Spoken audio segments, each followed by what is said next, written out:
આજે मैं बात करूँ छूँ अपना वातावरण विषे कि सरकार आज ठेर ने ठेर जंगलों कापीने कंपनीओ बनावे छे, रस्ताओ बनावे छे, सोसायटीओ बनावे छे।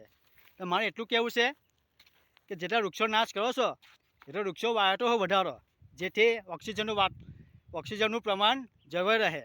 બધા જાણતા રહેશે કે વૃક્ષ કાર્બન ડાયોક્સાઇડ લે છે અને ઓક્સિજન આપે છે, ને આપણે ઓક્સિજન લઈએ છીએ અને કાર્બન ડાયોક્સાઇડ બહાર છોડીએ છીએ। તો મારે સરકારને નિવેદન છે કે જેટલા વૃક્ષો નાશ કરો છો એટલું વૃક્ષોનું વાવેતર કરો, જેથી ઓક્સિજનનું વાતાવરણ જળવાઈ રહે। પછી કલ્લુક બેઠે એવું કહે કે ચોમાસામાં વરસાદ જગ્યાએ ઉનાળામાં વરસાદ પડે, શિયાળામાં વરસાદ પડે, પડે ને મારા ભાઈ, કારણ આ જ છે વૃક્ષો। તો વૃક્ષો નાશ કરશો તો વધુ વધારે પ્રમાણ બગડશે, હજુ વાતાવરણ બગડશે। બસ આજે આટલું જ। જય માતાજી।